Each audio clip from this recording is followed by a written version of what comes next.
Mesdames, Messieurs, bonsoir. Merci à tous de nous rejoindre pour cette nouvelle édition d'information sur Nyota Télévision. Dans l'actualité ce 15 août 2014, un mot sur les mesures prises également par le gouvernement provincial du Katanga pour réduire les risques de contamination au virus Ebola. Et cela aux frontières de la province. Le ministère provincial de la Santé a rendu un communiqué. Vous aurez un compte rendu dans cette édition d'information avec Edouard Kankou. De nombreux cas de décès liés au virus Ebola continuent à être enregistrés, cela en Afrique de l'Ouest, et comme pour d'autres pays, eh bien, la République démocratique du Congo a également renforcé des mesures sanitaires à ses frontières. Il faut dire également que le gouvernement provincial du Katanga a publié un communiqué dans lequel il demande aux habitants proches des sites frontaliers d'être vigilants et surtout d'observer les règles d'hygiène. Edouard Kankou. Sur 1700 cas d'Ebola enregistrés dans 4 pays d'Afrique de l'Ouest, il y a déjà 932 décès selon les statistiques présentées par l'Organisation mondiale de la santé. Vu l'urgence et le caractère de cette épidémie de fièvre hémorragique qui se manifeste par les maux de tête, la perte d'appétit, les douleurs musculaires, les saignements au niveau des yeux et du nez, le gouvernement provincial du Katanga, à travers le ministère de la Santé, alerte toute la population du Katanga en général et celle prestant au poste frontalier en particulier à rester vigilants, étant donné qu'il n'existe aucun vaccin ni soin curatif pour cette maladie contagieuse et meurtrière. Pour éviter cette épidémie de fièvre hémorragique, le ministère de la Santé recommande les mesures simples d'hygiène, à savoir laver régulièrement les mains avec le savon, soit la cendre, à l'eau courante.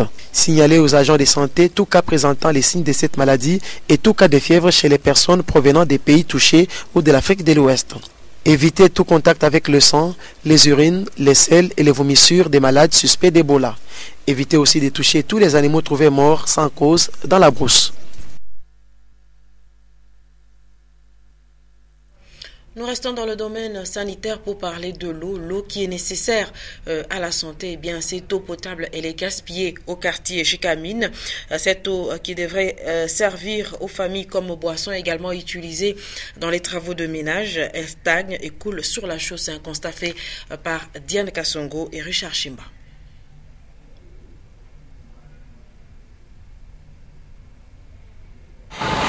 C'est plusieurs mètres cubes d'eau qui sont gaspillés à longueur de journée au quartier Gécamine à cause des fuites sur de nombreuses avenues. Les eaux sont en train de couler dans les tranchées et d'autres sur la chaussée même.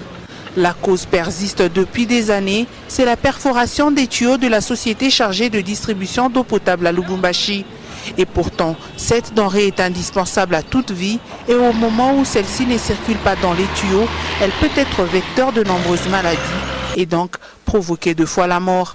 Ces impressionnants milliards de litres d'eau qui partent chaque année n'arrivent presque pas au robinet. Selon les consommateurs, ces volumes perdus sont payés par eux-mêmes, même si c'est invisible sur les factures. Et pendant que des fuites sont enregistrées dans certains quartiers, dans d'autres, la population parcourt des kilomètres à la recherche de l'eau potable. À en croire l'opinion, ce grand gaspillage peut être évité si des moyens sont engagés afin de réaliser des travaux nécessaires.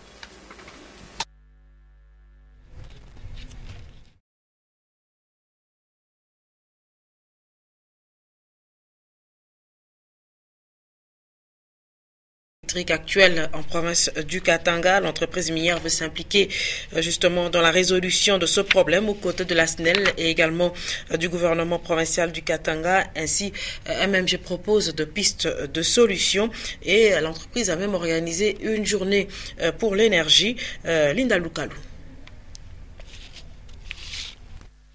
Le tableau de desserte en énergie électrique est sombre pour la République démocratique du Congo et la situation est critique pour le domaine minier au Katanga. Ainsi, il faut trouver des solutions efficaces et positives pour remédier à la situation. MMG Kintsevere, également touché par ce problème, prend l'initiative de réunir les experts en énergie électrique, les responsables de la Chambre des mines et le gouvernement congolais pour justement débattre des questions de fond et proposer des pistes de solutions en tenant une journée dédiée à la réflexion sur l'énergie. In February 2012, en 2013, au mois de février, quand MMG a lancé son investissement au Katanga, nous avions eu plusieurs défis à relever. Cependant, nous avions pris de l'approche pour surmonter les différents problèmes. Et nous avions réussi avec les engagements pris entre le gouvernement et les différentes industries au Katanga. Between industry, business, un engagement entre l'industrie, les government. et le gouvernement. MMG, comme plusieurs entreprises minières au Katanga, veulent améliorer leur production, ce qui bien sûr résorbera davantage le chômage et accroîtra l'économie, mais l'énergie fait défaut.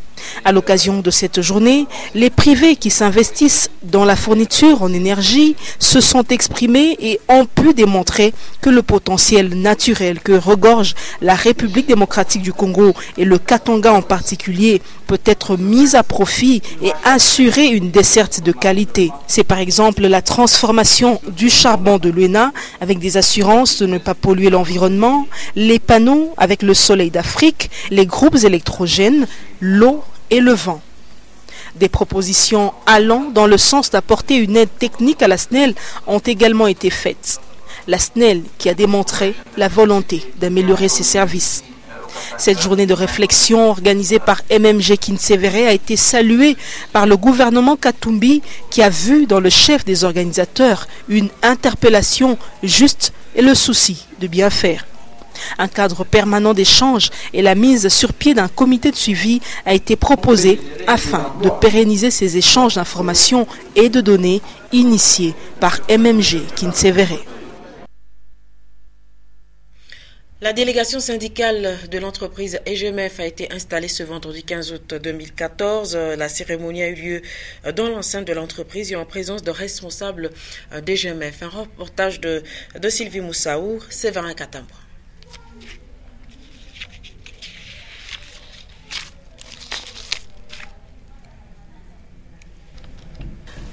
Les délégués syndicaux élus depuis le 4 juin au sein de l'entreprise EGMF ont été installés officiellement ce vendredi 15 août. C'est le directeur du département de ressources humaines, M. Thierry Chekouga, qui a eu le privilège de présenter les 5 organes qui constituent le corps de la délégation syndicale, à savoir le CTP, le FOSICO, l'UNTC, le SCLCC et le CSC. Tout a commencé par la présentation du comité sortant, puis la nouvelle structure, représentée par M. Jimmy Banza, a au nom de tous les délégués effectifs et suppléants rappelé les défis que son équipe doit relever au cours de son mandat. Ce jour où la nouvelle délégation syndicale est installée augure beaucoup d'espoir aux camarades travailleurs d'EGMF. Nous réitérer nos vœux pour une lutte commune avec toutes les organisations syndicales. Ayant gagné les élections, c'est l'union du temps qui fait la force. Aux représentants du chef de division de travail de souscrire les cadres, les limites, ainsi que le rôle d'une délégation syndicale dans la vie d'une entreprise si géante que EGMF. Tout en étant porte-parole des travailleurs, votre compétence s'étend sur l'ensemble des conditions de travail. C'est notamment, vous devez présenter à l'employeur toute plainte ou réclamations individuelles des travailleurs qui n'auraient pas été directement satisfaites. Ça doit être concernant par exemple la classification générale d'emploi, les salaires, l'horaire de travail, le règlement d'entreprise, pour ne citer que cela. 3 ans de mandat. Le nouveau comité doit faire montre d'une capacité à résoudre tant bien que mal les problèmes auxquels les travailleurs de EGMF sont confrontés. Et c'est par le partage d'un verre de circonstances que la manifestation a pris fin. Lancée sur les ondes le 15 avril 2014, la radio Don Bosco a été officiellement inaugurée ce vendredi 15 août par le révérend père provincial Jean-Claude Kayumba. La radio Don Bosco émet sur 103.10 MHz et parmi ses priorités, l'évangélisation et également l'annonce de la bonne nouvelle. Un reportage de Pascal Mwangala, Patrick Itengue. Du nouveau dans l'espace médiatique au Katanga, la communauté salésienne vient de lancer officiellement la radio Don Bosco sur la bande 103.10 MHz. Le révérend père provincial Jean-Claude Kayumba, patron des Salésiens en province, était l'invité d'honneur et qui a d'ailleurs coupé le ruban symbolique avant la visite proprement dite de la station.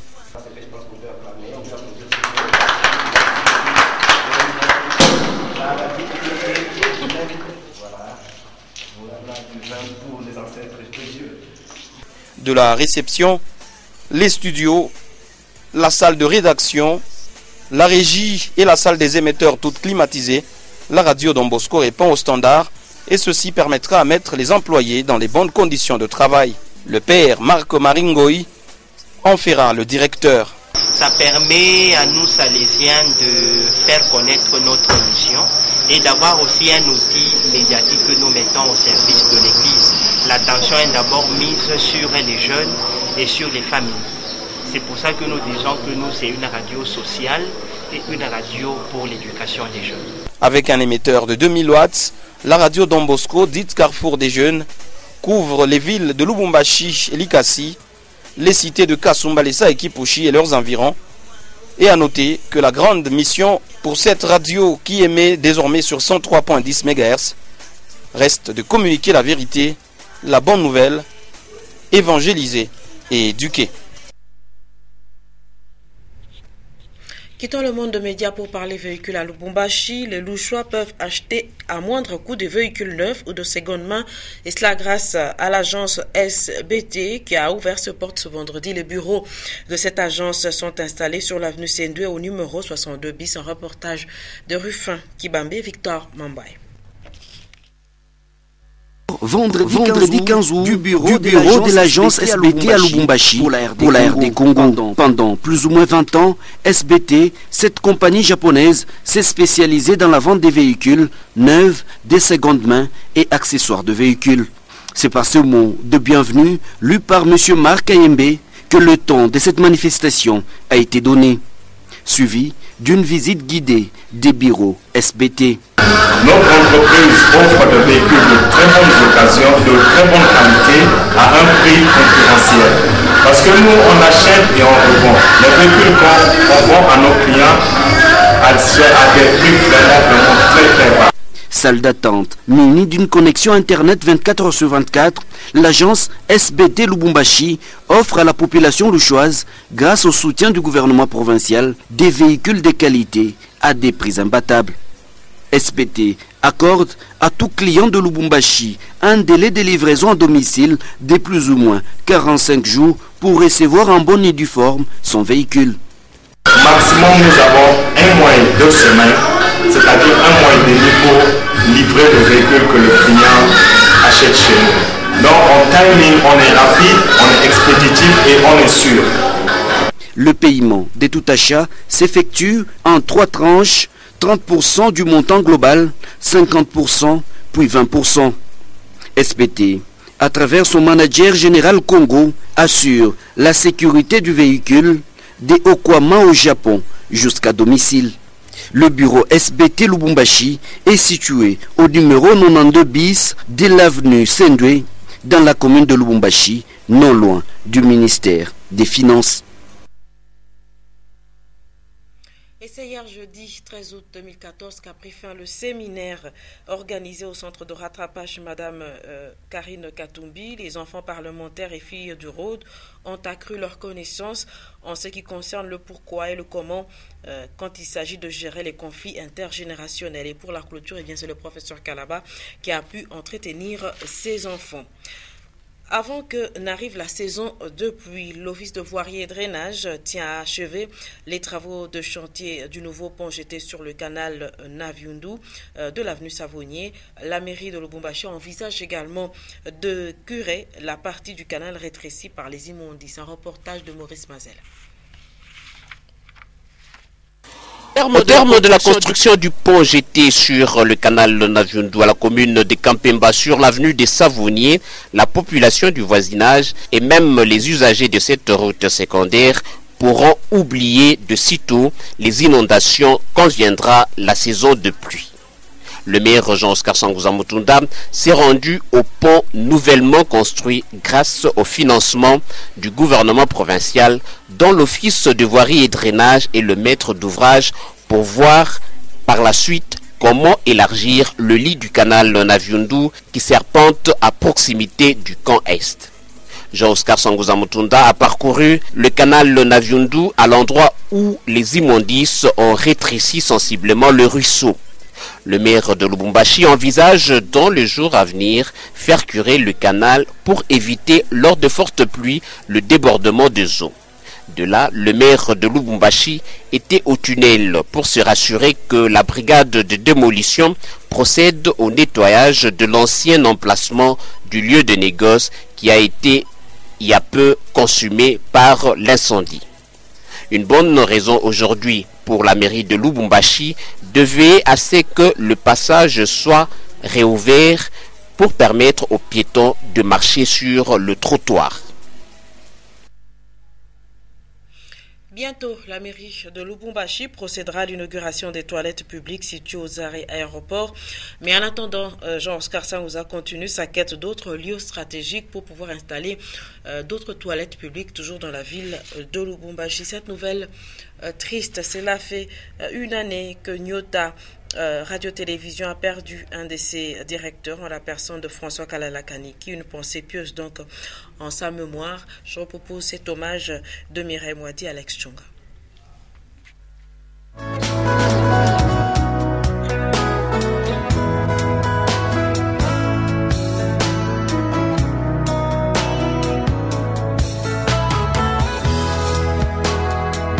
Mesdames et messieurs, bienvenue dans votre émission préférée, le Sportif Pas, chaque jeudi sur Nyota Télévision.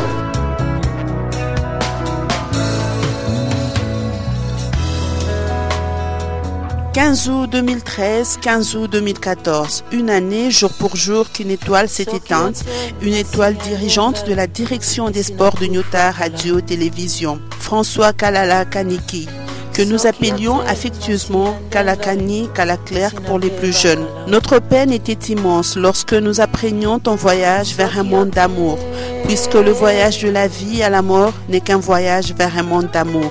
Le décès d'un être proche est une vraie douleur au cœur et à l'âme. Ton départ était le début d'une nouvelle vie dans un autre monde, un monde fait d'amour et de bonheur, que certains appellent paradis. Tu méritais cette paix car la maladie t'avait longtemps rongé et affaibli totalement.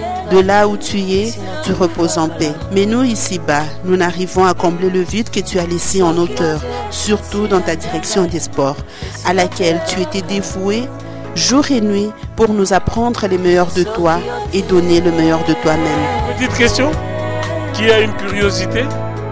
Oui. Quand tu es arrivé à partir au States? Moi, j'ai commencé par le Yémen. Je suis allé François Kalala, habitué au voyage de service pour apporter des infos puisées à la source à tes auditeurs et téléspectateurs. La mort t'a offert ton dernier et grand voyage le 15 août 2013 dans la soirée. Tu étais pour nous un modèle de vie, un exemple à suivre. Ta mort est pour nous une leçon de vie.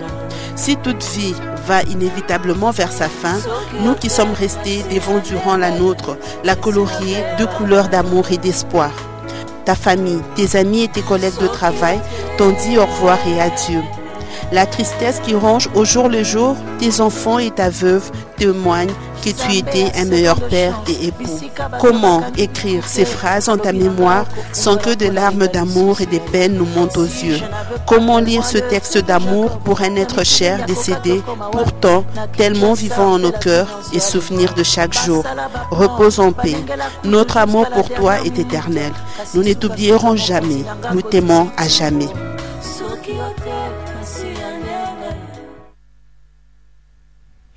Voilà, nous allons parler également sécurité dans cette édition d'information. Sachez que le département de lutte contre la criminalité ex-police d'investigation criminelle a mis aux arrêts 4 groupes de voleurs qualifiés. Ils sont spécialisés dans le vol de camions, de minerais, des véhicules ou encore de sources radioactives. Un reportage d'Antoine Roger Mbouy, Chris Odia. Ça s'appelle Grand et Joli coup de filet opéré par le département de lutte contre la criminalité au sein de renseignements généraux de la police commissariat provincial du Katanga. 4 groupes d'hommes arrêtés pour, entre autres, voler plusieurs autres bévues. Le premier groupe est celui d'un voleur d'une source atomique utilisée dans les entreprises minières avec tous les risques que cela présente. Le danger, c'est un danger que la radioactivité présente. Tout produit radioactif présente un danger pour la population, un danger de soi. C'est pour ça que c'est un matériel qui ne doit pas être mis à la portée de tout le monde. Le deuxième groupe est de ces hommes qui ont réussi à détourner un camion-trac de Transca SARL qui transportait des minerais d'une entreprise minière de l'entrée de la ville, camion en provenance de Kolwezi. Parmi ceux qui étaient dans le coup, un capitaine et un adjudant de la 6e région militaire. Quant au troisième, ce sont des voleurs qualifiés qui terrorisent la population louchoise et commettent plusieurs bévues et crimes. Des auteurs qui seraient d'ailleurs pensionnaires du centre pénitentiaire de Kassapa. Le dernier, quant à lui, concerne des bandits qui opèrent à Likasi, Kolwezi, Lubumbashi et autres villes du Katanga. Joli coup de filet réalisé par les éléments de la police, même si, une fois déférés devant la justice, les condamnés se retrouveront toujours sur la rue, comme tel a toujours été le cas.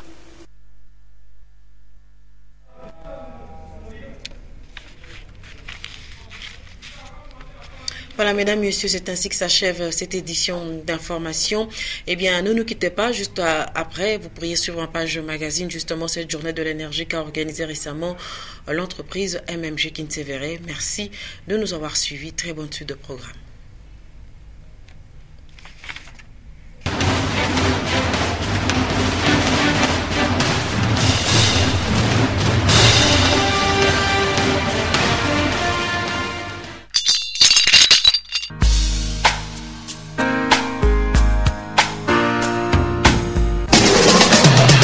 Programmation musicale, voice track, gestion publicitaire. Nyota FM. Et un